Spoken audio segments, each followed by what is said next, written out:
Hello friends, मेरा नाम है डॉक्टर हर्ष सुखवानी और आज हम बात करेंगे डायबिटिक रेटिनोपैथी पर। पिछले वीडियो से मैंने आपसे मोतियाबिंद, काला पानी और डिजिटल आई स्ट्रेन के बारे में कुछ महत्वपूर्ण जानकारियां शेयर की थी, कुछ वैल्यूएबल टिप्स दिए थे। आज हम बात करेंगे डायबिटीज की वजह से आंखों आंखों के जो पर्दे पर यानी कि रेटिना पे जो असर आता है उसके बारे में। रेटिना जो है आंख के सबसे अंदर वाली फोटो सेंसिटिव लेयर होती है जो कि विजुअल इमेजेस को रिसीव करके उसको नर्व इंपल्स में कन्वर्ट करके ब्रेन की तरफ भेजती है और जिसकी सहायता से हम किसी ऑब्जेक्ट को देख पाते हैं। तो रेटिनोपैथी में होता यह है कि रेटिना की जो छोटी छोटी ब्लड वेसल्स हैं जो कि उसको नरिशमेंट दे रही हैं वो डैमेज होना स्टार्ट हो जाती हैं, जिसका बहुत सारे कारण हो सकते हैं बट दो मेन कारण है इसके। पहला है डायबिटीज, दूसरा है blood pressure, high blood pressure. अब ये डायबिटिक रेटिनोपैथी दो तरह की हो सकती है, नॉन प्रोलिफेरेटिव और प्रोलिफेरेटिव।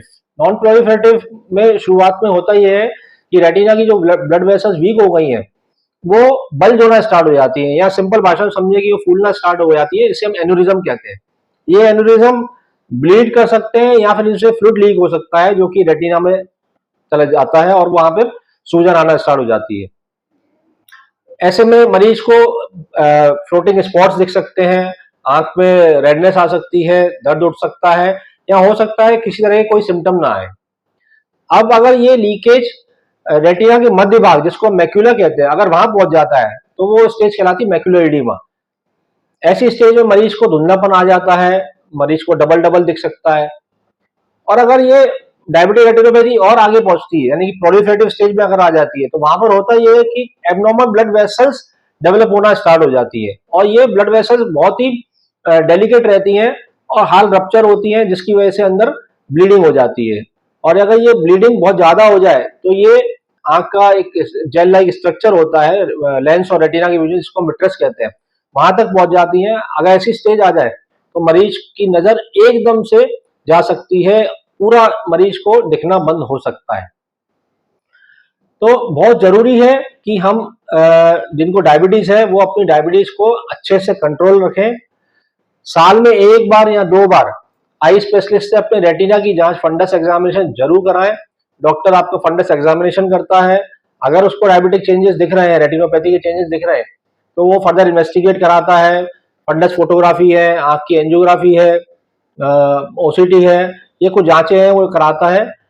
और शुरुआत में होता यह है कि अगर मान लीजिए नॉन प्रोलिफेरेटिव स्टेज है, शुरुआत के लक्षण है, तो उस पर कॉज पे ध्यान दिया जाता है। मतलब शुगर को कंट्रोल करना है, कुछ मल्टीविटामिन टेबलेट्स हैं वो देना है, एक्सरसाइजेज है, इस पे ध्यान दिया जाता है। इसकी अपन इससे इसको कंट्रोल कर सकते हैं। बट अगर आगे की स्टेज आ गई है, एडवांस स्टेज आ गई है, तो ऐसे केसेस में आंख में इंजेक्शन भी लगाए जा सकते हैं, लगाने की जरूरत पड़ती है, जिसे हम कहते हैं एंटी-VEGF इंजेक्शन।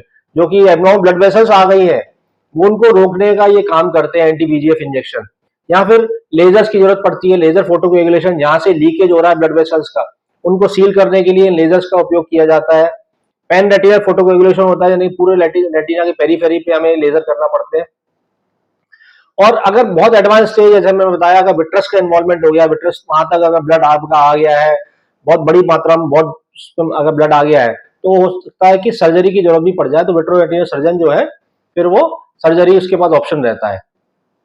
तो बहुत जरूरी है उन पेशेंट्स के लिए जिनको डायबिटीज है कि अपनी शुगर को स्ट्रिक्ट कंट्रोल रखें, रेगुलर शुगर मॉनिटरिंग करें, एक्सरसाइज को अपनी हैबिट में लाएं। डेली 4 से 5 किलोमीटर का वॉक बहुत जरूरी है, यहाँ भी कोई भी एक्सरसाइज जिसमें कैलोरी बर्न होती है।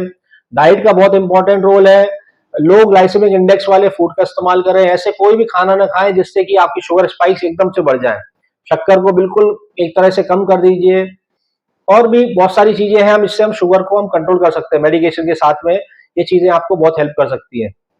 सो फ्रेंड्स, हम आपको यही सलाह देना चाहेंगे कि इस बीमारी को, जो डायबिटिक रेटिनोपैथी बीमारी है, ये एक तरह से अंधापन भी ला सकती है। बट अगर शुरुआत में इसको अगर हम डायग्नोस कर लेते हैं तो इसको कंट्रोल किया जा सकता है। तो अपनी डायबिटीज पे ध्यान दीजिए और साल में एक या दो बार आई स्पेशलिस्ट से अपनी आंखें जरूर चेक कराएं। Thank you.